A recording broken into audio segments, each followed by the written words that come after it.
course, my program today is about methamphetamine. I'm going to talk to you about a few different drugs, but my program is mainly geared for the drug methamphetamine. I believe it's one of the most addictive and the most destructive drugs that's ever hit our country.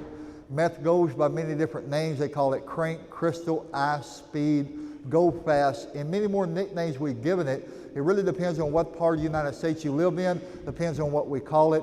For example, where I live in Tennessee, we call meth crank, but not far down the road from us in Missouri, they call it go fast. It's all methamphetamine. Meth comes in many different colors. This here is some yellow meth. This is a crystallized form of methamphetamine, which is becoming very popular in Tennessee and other states. It's some of the purest and most potent form of meth, but when we say it's the purest form, we don't mean that it's pure as far as it not being harmful to the human body. There's no such thing as a meth that's not harmful to the human body. This is some pink meth and some white meth. I'm just trying to give you an idea of how many different colors this drug comes in. It doesn't matter what color it is, it's all meth, and it definitely will kill that user. It's so potent, it doesn't matter how we get it in our bodies. As long as we get this stuff in our system, it will get you high. You can smoke it, snort it, inject it, orally eat it. Don't set your open drink around somebody you don't trust, because they can take this dope. Put it in your drink and it works just as good drinking it as it does smoking it or snorting it.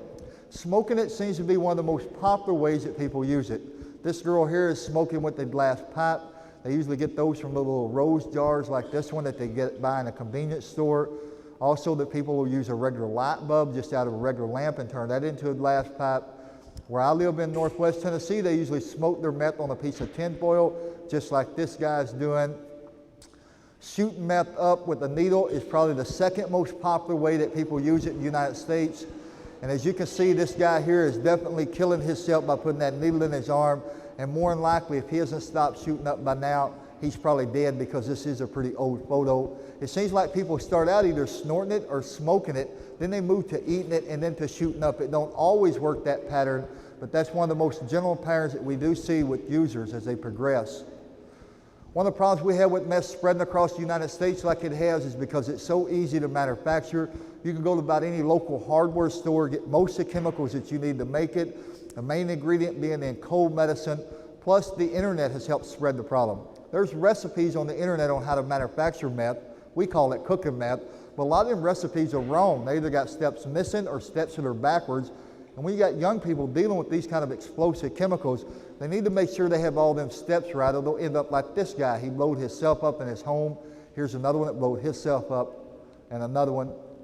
All it takes is one mistake cooking meth to cause an explosion. They can have all the steps right, but all it takes is one mistake. It can be something as simple as lighting a cigarette in a room that's not ventilated real well, or sweating real heavy on the lithium strips they use out of camera batteries, because lithium and moisture are such a bad combination. This guy here had a small explosion in his kitchen. It didn't kill him, but it did burn him very bad. Here's another one that had a small explosion we call a flashback. He's actually one of the luckier ones. All it did to him was blow the outside of his hand off. You see his fingernails and stuff over here on the right-hand side, and on the left is what's left of his hand. I'll show you in just a second why I say that's all it did to him. Here's another one. This one didn't get burnt by the fire, but this one actually spilt chemicals on himself, and you can see what those chemicals that they make the dope with actually does to the outside of the body. Here's another one that got burned up. This is why I said the first one, that's all it did was blow the outside of his hand off, because this guy here wasn't near as lucky. He was cooking in the bathroom of his trailer. He had an explosion, it blowed him into the bathtub, and it burned him alive. Here's another one that made one mistake cooking meth, and it was the last mistake he ever made in his life. It blowed him through the outside wall of the home, and that's where they found him when the fire department put the house out. And not only did it kill him, it also killed his little brother. And this is what's happening every day in the United States, is young teenagers and young adults are killing themselves trying to manufacture this poison. Meth labs are liable to be anywhere. The police will tell you they have found them just about every place that you can imagine. This one here was a mobile lab. It was set up in the trunk of a car. They found them on the side of the roads, in old abandoned barns and shacks, even out in the woods. This one here was set up in a suitcase. Here's one that was in a motel room. Not only did it kill this guy, but there's two other people in the motel room that's also dead. The fumes were so toxic and they didn't have it ventilated real well that in a matter of just a few minutes it killed 3 people. They find labs in bedrooms, even in children's bedrooms like this one set up in a child's bedroom.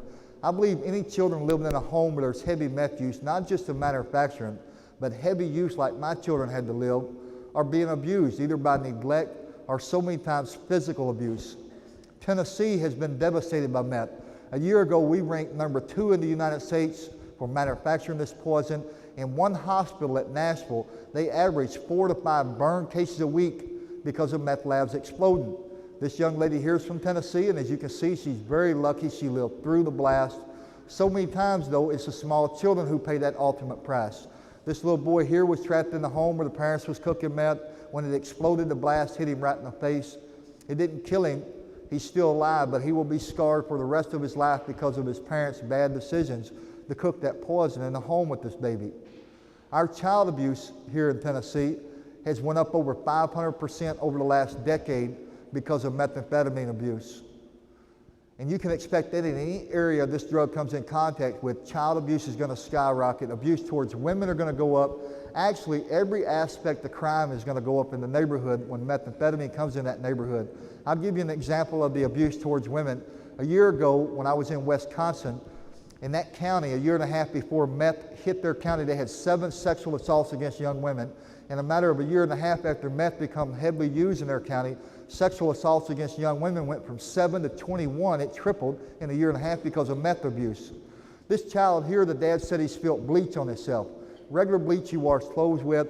Instead of taking him to the hospital or taking him to the bathroom, running some water over him, that's all his dad really had to do, and it wouldn't have burned him like this. But his dad was cooking a batch of meth, and he wanted to finish cooking his dope before he did anything to help the kid. And you can see what putting those drugs before the child's welfare ended up costing. This kid here is going to be scarred for the rest of his life. The reason I put this section on my program about the children is because the children are the true victims of any addiction. They're the ones that really do the most suffering. Us users make a conscious decision to put these poisons in our bodies, but these little children don't make conscious decisions. They want to live in a home with a meth addict. They're just forced to, and they are the true victims. You see the sores on this little girl's face? Them are actually sores caused by cockroach bites from her home that was infested. And like I said, they're the true victims, and so many times they are the silent victims. They don't have a voice to speak out for themselves. So I put it on my program to try to be a voice for them, to educate the public on what they are really going through. Here's another little boy holding a pistol. There's another gun laying right there on the floor. Not only in most meth homes are the children exposed to lots of different firearms, they're also exposed to a lot of different pornography. Here's a little girl that the parents was cooking meth. The place exploded. The parents ran off and left the little girl in the house to burn up. You can notice that it about burned her little fingers off. She lived 3 weeks in the hospital before she died. Her parents never come to see her in the hospital. When they buried her, her parents didn't go to the funeral, but yet they called them a couple months later in a different state buying chemicals to make more methamphetamine. So many times it isn't the physical abuse that children are going through, it's neglect. The parents will stay up for 2 or 3 weeks at a time without sleeping, and when they do pass out, they're out for a couple of days, and when you got a little kid like this running around in the house, there's no possible way that they can take care of themselves, and they're just left up neglected. Here's another kid they pulled out of a meth lab. He tested positive for methamphetamine, just like he'd been using the dope himself, and you notice the sores on his face and his neck. Those are sores caused by the toxic chemicals that he breathed. Also, taking the dope itself to get high will break a lot of people's bodies out into sores that look kind of like acne, but it's not actually acne, and I'll talk more about that in a second. Here's another kid they found at a meth lab. When the police pulled up, he was in the front yard playing with an old car battery. That's what you see all over his little hands, his mouth, his battery acid and dirt. About 35% of all meth labs that the police bust have got children present in those meth labs. This is baby Haley. Baby Haley is from Tennessee, and because of the abuse that she went through at the hands of her dad and her stepmom, we actually now have a law in Tennessee called the Baby Haley Law. And what that is a law that gives people more prison time if they're abusing the children that's under 13 years old. They can give them like a first-degree murder charge, a life sentence. Baby Haley's very lucky, though. She lived through the abuse. So many times the kids don't live through the abuse. A year ago in Chattanooga, there was a mom and dad strung out on meth. They had a 3-month-old little baby boy that they beat to death. And when they found that little boy, he had 21 broken bones. He had cigarette burns and cuts from the top of his head to the bottom of his feet, and his own mom and dad did that to him. This is what baby Haley looked like, though, when they brought her into the hospital. You can notice from her elbow all the way around, there's not a spot on her. It don't have a bruise where they was beating her. They had a couple other kids that was in school, but they wasn't beating them kids like they was the baby because they was afraid the teachers would see the bruises on them and turn them into the police and get them caught. So they took all their anger and frustration out on the 3.5-year-old. They hit her in the side of the head so many times they busted all the cartilage in her ears. The doctors in Nashville had to reconstruct her ears, her cheekbones, her nose, and her mouth. And they had to surgically open her eyelids because the parents had chemicals set up in a spray bottle. And when they wanted to torture the little girl, they would make her stand there and they'd spray those chemicals directly in her eyes, and it had actually fused her eyelids together. They have since fixed her. Her dad, if he's lucky enough to live to be an old man, he's going to die in our Tennessee state prison system. They give him 90 to 95 years. They give the stepmother 30 to 35. Here's some of the conditions that children had to live in Tennessee and all across the country because of drug addiction, very harsh conditions. When people first get on meth, it seems like they overgroom themselves. They're constantly taking care of themselves, working on their places. But once this addiction really takes a hold of a person, they no longer care what they look like. They don't care what their places look like. All they really care about is just getting high. This home here had 4 children that lived in it. At night, the kids would walk across that garbage and go lock themselves in the back room because so many rats came out in the house after dark. The children were scared to leave that back bedroom. Here's another home where children had made this weapon with duct tape and knives, and they was actually using the weapon there to kill the rats that was in their house.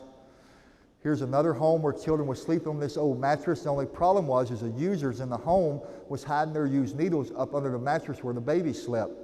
This is a refrigerator from the first house with all the garbage. As you can see, the 4 children was absolutely starving to death. I hate it when people say marijuana is not an addictive drug. Marijuana is a very addictive drug. I smoked it for 23 years, and when I quit smoking it, I had cravings for it. It wasn't as bad as the cravings I had for cocaine or methamphetamine, but I nevertheless had cravings for that dope. I remember my wife telling me one day, she said, the kids are out of food. She said, they don't have no milk. She said, go buy a gallon of milk for the kids. I told my wife, I said, I'm not buying the kids no milk. I said, call the grandparents and let them pick up some milk. I said, all I have in my pocket is $30 and I'm out of marijuana, and I took that last $30 and went and bought me a bag of weed. And I tell people, if that's not addiction, that a guy will do something like that, there's no such thing as addiction. Every pound of methamphetamine produced creates 5 to 6 pounds of toxic waste. And in that one home with all the garbage, the kids' job was to get rid of the toxic waste, and they was just dumping it in the backyard. When they seen the police coming up, they told the 4 children to go hide under the trailer. They didn't want the police to see how starved the kids was. They knew they'd done something wrong. The only problem was the trailer had a busted sewage line. Every time they flushed the toilet, the raw sewage went right out on the ground. But yet that's where they found those 4 kids, laying under that trailer in that raw sewage, because they were scared to death of their dad because of violence they witnessed in a home, just like my kids were scared to death of me. They'd have done anything that he told them. Here's another home with children. You can see the dog species all over the floor. There really isn't a word in the English language bad enough for me to describe the conditions that so many children are forced to live in our country because of meth addiction. Very harsh conditions. And so many times the children think that it's something that they've done, the reason their parents are treating them the way that they are, but it's never nothing that the kids have done. It's those parents and the adults who make those decisions to put this stuff in their body. That's who's at fault. Here's another home where the users was hiding their methamphetamine in the baby's sippy cup. You know, a 2-year-old kid's not going to know that that's meth in that cup. They're going to pick it up, try to drink it, end up killing themselves. Here's a box of used needles that the police found at a home when they come in. There was a baby crawling right beside that box of used needles. This is a 13-year-old girl's bedroom wall where she had wrote "help me" on her wall because she was living in such harsh conditions. This is what her bathroom looked like. Here's another bathroom where a little boy was coming to school and he was so dirty the teacher sent the DCS over to his house to check on his conditions. What they found out was the little boy couldn't take a bath. He had no running water. All the sinks was stopped up. And you see those gross, disgusting used needles left laying around. In the homes where they leave these needles laying around, they noticed at the hospital a lot of the kids would test positive for hepatitis and AIDS all over the country because these little kids don't know any better than to pick those used needles up. They start playing with them, and as you can see in this picture, they poke themselves all over with these used needles and give themselves whatever kind of disease is on the end of that needle. This is what a meth lab looks like sometimes. It looks like a chemist's laboratory in a high school or a college, but 9 times out of 10, a meth lab is just going to look like a bunch of garbage laying around on your property. Empty coffee filter boxes, empty boxes of Sudafed pills, starter fluid cans with holes poked in the bottom of them, maybe 2-liter drinking bottles like Mountain Dew or Pepsi with rubber hoses sticking out the top, or a gas jug with a hose sticking out the top. If you run up on a meth lab or even think it's a meth lab, whatever you do, don't touch nothing. Definitely don't open the lids on these fruit jars. if the top of that fruit jar is rusted up where that metal part is, that rust sometimes when you twist it can cause a static charge that will set a little spark off that will cause that ether in the jar to blow up in your face. Also, one of the most popular recipes for manufacturing meth in the United States is the anhydrous recipe. They call it the Nazi cold cook recipe. And that's where they use anhydrous ammonia. That is a fertilizer that will attack your respiratory system. And if you spill it on yourself, will freeze your skin to the bone and can actually kill you. And they usually like to put their anhydrous ammonia in these kind of propane tanks. So if you find a propane tank like that sitting around somewhere it shouldn't be, never open the valve on it. If they've been putting anhydrous in it for very long, it's going to turn that copper piece a bluish looking green. Tell your parents or the teacher so they can call the police. Let them come out to clean it up. I like to call this section of our program the angels in black, because not only do angels come in white, but for so many little children, they come dressed in black in biohazard suits. And when they come out to clean up a meth lab, they're going to be dressed in these suits because they learned the hard way that these chemicals do cause cancer and they can cause damage to your body that will last the rest of your life. So please be careful. Well, here's the bottles I talked about with the rubber hoses sticking out the top of them. Also, never go in a meth lab. The meth cooks booby trap their meth labs with every kind of booby trap you can think of nowadays, from bear traps and razor wire, I've seen them, to explosive devices, and they like to set up shotgun traps in these old homes. And these guys don't care if they kill an 8-year-old kid or an 80-year-old granddad. The reason I say that is because if they really cared, they wouldn't set up no death trap like that. They say they do it because they're paranoid that other meth cooks are trying to steal their chemicals. But so what if they steal a can of their ether? It's not worth killing nobody over, so please be careful. I started getting high at the age of 13 years old with my dad.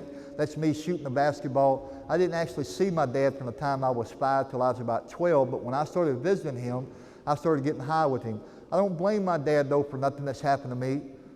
God give us all a free will. I could have chose not to use those drugs, but I chose to put them in my system. Even though it wasn't right for my dad to turn me on the dope, I still had to take responsibility for my own actions. I had opportunities to go to college, get my education paid for through my athletic ability, but by the time I was a senior in high school in this picture, I was smoking dope every day, drinking alcohol on the weekends, and had been turned on to cocaine. Once I got hooked on cocaine, I no longer cared about going to college and playing basketball. All I really cared about was where I was going to get that next bag of dope at. I got out of high school, married my high school sweetheart. The marriage didn't last very long because she was a good Christian girl and she had married a drug addict and alcoholic. And I was a very mean and abusive man to her. So when the marriage failed, I moved to Dallas, Texas. Right when I didn't think things could get any worse, I moved into a crank house in Dallas. I'd never heard of crank before, but when they offered it to me, I tried it. From the first time I tried it, I believe I was hooked on it. Our statistics tell us that 95% of people that try this drug end up getting hooked. I don't know if the number's really that high or not. I'm not an expert on that, but from my own personal experience, I watched half of my family try it. Every one of them got hooked. Every one of my friends who I've seen try it all got hooked. Now, some of them are dead. Some of them are in prison because of the meth use. In the beginning, the meth made me feel strong and full of energy. I thought I was thinking clearer than I'd ever thought before, but I would only do it on the weekends.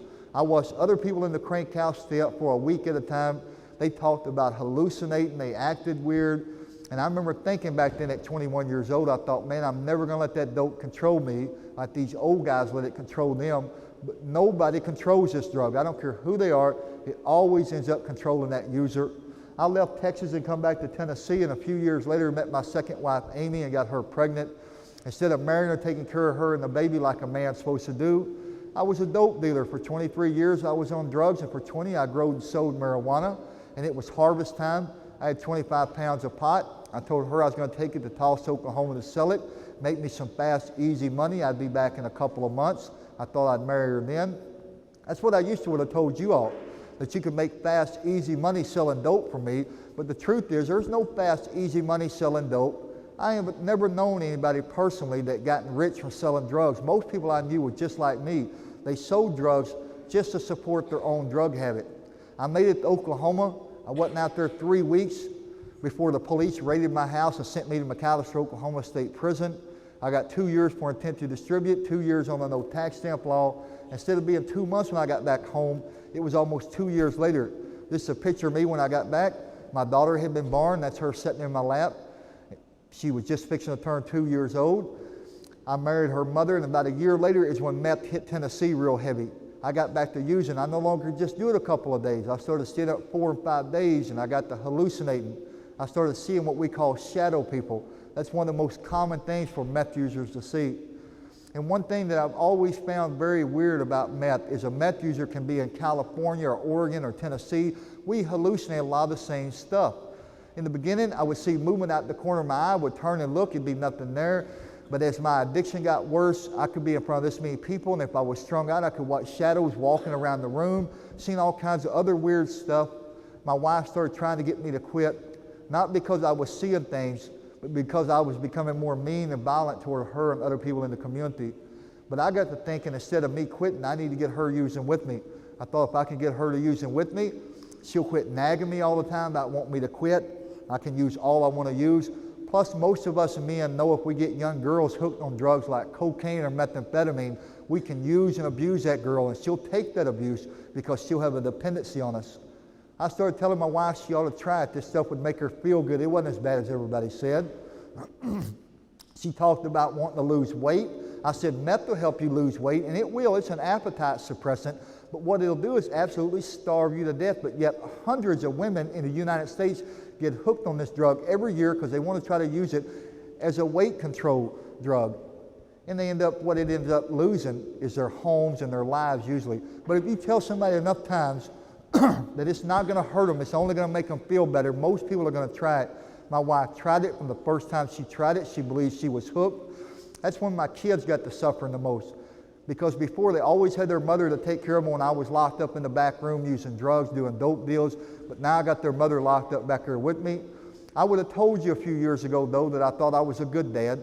I justified it in my mind by thinking, well, I don't do the dope in front of the kids. I got a dope room in the back of my house like so many other parents do. And if my kids need me, all they got to do is come back here and knock on that door, and I'm there for them. But the truth is, I never was there for the kids. I remember a lot of times they'd come back here and knock on that door crying. I'd be in there screaming and hollering at them, get out of here, leave us alone, I'm not coming out tonight. I might as well have been at the dope house.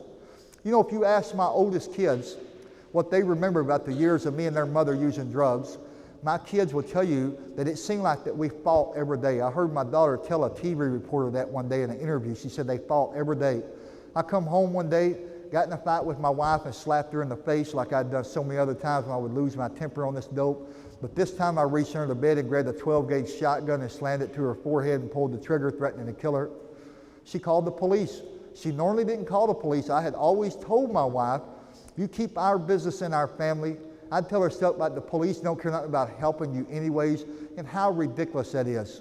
The policemen take those jobs to make our communities a safer place for all of us to live. And if somebody is hurting you, by all means call them. They'll be out there to help you. Thank God this time she did. They came out, took all of my guns away from me, took me to jail for marijuana. It wasn't very long that I got out of jail and come home, and by this point I started becoming suicidal. In the beginning, it was just when I was coming down off the dope, I'd be full of depression and anxiety. Suicide is so common with meth users that before today's over, there'll be more than one person across the United States who's committed suicide today because of this drug addiction. I was in a half a dozen high schools last year where teenagers had committed suicide last year because of the depression and anxiety that this drug brings on. I was sitting on my porch. My wife and kids had left me again. I was coming down. I was suicidal that day. And I had been seeing things so long, they no longer freaked me out anymore like when I first started hallucinating. I'd tell my wife a lot of days I'm seeing stuff today. I knew it wasn't real, but I never got used to the noises and the voices that come along with this drug. For me, it started out like I could hear people whispering, but it sounded like they was too far off. I could make out what they were saying. Then it sounded like people walking around in my house, noises in my house when there really was nobody there. That day's the first day I remember hearing the man's voice. It sounded like he was standing right next to me, and hearing these voices are pretty common for a lot of really heavy users. He said, you know, your wife and kids would be better off if you was dead. He said, the world would be a better place without a guy like you. And what he said to me next wouldn't have meant a thing in the world to me if I hadn't been told about Jesus through my grandfather, my mother, my whole life. But that old dragon always knows our breaking point. Everybody has different breaking points. He said, you really think Jesus is going to forgive you for the things you've done and the people that you've hurt? And I remember like it was yesterday saying out loud, I said, no, I don't think he will. Because I've done some pretty terrible things in my life I'm ashamed of, and I've hurt a lot of people physically and emotionally, not only in my own family, but across this country. I am a born-again Christian now. I didn't come here this morning to push my beliefs on you. I'm only here sharing my story with you. I respect other people's beliefs as long as it's in a positive way, and all I can hope for is that you respect mine.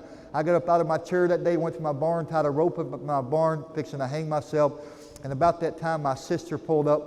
I thought, if I'm going to do this, I got to get her out of here.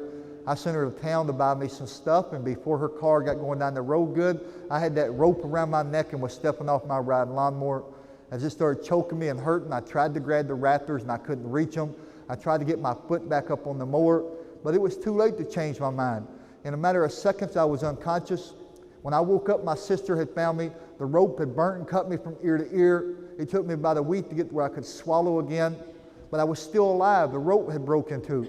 I tell people, I guess when my body went into a convulsion and started jerking, that my body weight snapped that old rope I used. But I know the Lord saved my life that day. I didn't take advantage of that situation like I should have. They sent me to a preacher instead of a rehab center. The preacher helped me a bunch. I got off of dope for about 5 months, but when I went back to work, I thought I could hang around my old buddies I had been using drugs with because I thought I had the drug addiction kicked. That shows my ignorance about addiction. 5 months was no time to be off of it, to put yourself back in that situation. I've been sober now for 4 years, and I'm not about to go hang around anybody who's getting high all the time. In a matter of 3 weeks, I was back to using with them. You know, if a person really wants to kick a drug and alcohol habit, one of the first things they got to do is get away from the people they're using with. They got to cut that supply line off, or I don't believe they can ever quit. Once I got back on it, I just give up. I thought, what's the use of trying to quit? I'll never get off of this dope. I started staying up 8, 9, 10 days. My routine was to eat a couple of cheeseburgers in a 7-day period. I went from 200 plus pounds to 160. I no longer felt strong. I couldn't think clear. That was another big mistake I made, was giving up. If you're here today and you're trying to kick an addiction and you do backslide and get high again, don't beat yourself up too bad. Everybody in this room is going to make mistakes. Just get up when you come down, maybe a week later, brush yourself off and think, I'm not going to quit trying. I'm going to keep on until I beat it. Never give up. This is a picture of me when I'd been up for about 4 days. My wife tells me it doesn't look like the same guy from this picture here when I got out of prison. And I wasn't using meth. I'm happy, I'm healthy, to this picture here where I'm strung out. Meth is such an evil drug. What it does is it robs people of the ability to be able to feel love and compassion for other human beings. That's why you see parents that will beat their own kids to death or burn them with cigarettes, because they have lost the ability to feel true emotions for the children. It isn't that they don't love them deep down in their heart, they do. It's just this dope won't let that love come through like it's supposed to. One thing all meth addicts share in common is paranoia. The longer they're on this drug, the more severe the paranoia becomes. I started telling my wife I felt like we was in danger, that I had went over to the crank house and got to bragging about how many thousands of dollars worth of marijuana I had drying out upstairs. I said, you know what these guys do for a living? I said, they cook meth and they break into homes all over the county. They're going to come over here to steal the dope and kill me and you and the kids to get it. I started telling her she needed to buy me some guns, because being a convicted felon, I can't buy guns. And that scared my wife enough that she went and put 2 guns in her name. I picked out an SKS assault rifle and a .22 automatic. She wished many times she hadn't have bought them guns for me. I ended up threatening her with them. I put over 200 bullet holes in my home where I went completely insane on this drug. Would think that I would hear people walking upstairs, think the other dope dealers was in the house with us, and I would go through the house blowing holes in my ceiling, screaming and hollering, cussing I was going to kill them. I get upstairs, there'd be nobody there.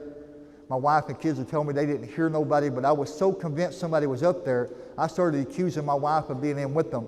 I accused her of everything you can imagine. She said she couldn't take that lifestyle no longer. She quit using drugs, and her and the kids started going to church and praying for me to be able to quit, but I couldn't seem to quit, and by this point I had become suicidal most all the time. I thought the only way I'll beat this drug is through death. The worst mistake I ever made in my life was thinking killing myself was going to make my wife or my kids better off, or my mother. Killing yourself is never the answer to your problems. I don't care how bad the situation is a person's in, as long as they're still breathing, things can always get better. You never know what's around the corner for you. I couldn't see it like that back then. I come home at 9:30 in the morning, the 21st of February, 2003. My wife and kids was leaving me. I was begging her to stay, and by the end of my addiction, I had become physically sick. A lot of times when I've been up 3 or 4 days, I'd get so sick and weak I couldn't hardly stand up, and I got sick that morning. I asked my wife to lay down and talk to me about it. I thought if I could get her to lay down, I can talk her into staying, like I had so many other times. She agreed to, but as soon as she lay down beside me, she said her and the kids were still going to leave, and at that point I reached over her, grabbed the SKS rifle, throwed it on my stomach, and I thought, man, that's it. I'm going to blow my head off. This dope has robbed me of everything.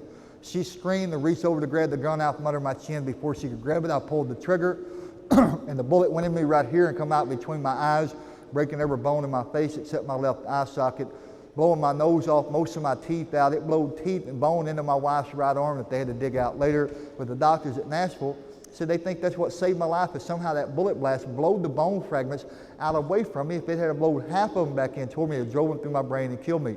These pictures I'm going to show you are from the Weakley County Sheriff's Department. When I told my sheriff what I wanted to do with them, he let me have them. And now we've taken them all over the country. We've been in 20 different states, taking them to London, England, and Canada, Berlin, Germany, and New Zealand. Hopefully another year I'll have them all around the world. I didn't put these pictures on there to gross nobody out. I put them on here to try to show people the reality of what this drug will cause somebody to do to themselves and their family. I know a lot of people think, well, it won't happen to me. I used to think that same thing. But I'm going to tell you, if you're fooling around with the dope, you're playing Russian roulette with your life. These are very deadly drugs. And these are very graphic photos. Have had a couple people pass out from looking at them over the last couple years. If you don't like the sight of blood, you shouldn't look at them. If you do feel yourself getting dizzy or faint, you ought to immediately get up and go get a drink of water and some fresh air. I thought I'd warn you of that. So as the gun blast went off, you would think that it would knock me unconscious, but it didn't. I remember hearing the gun blast. I felt my face blow apart because methamphetamine is such a strong stimulant. It kept me awake during all of it. I fell off onto the floor, grabbed my face on both sides trying to hold it together. My wife went to screaming. My kids ran back here to the room, was screaming.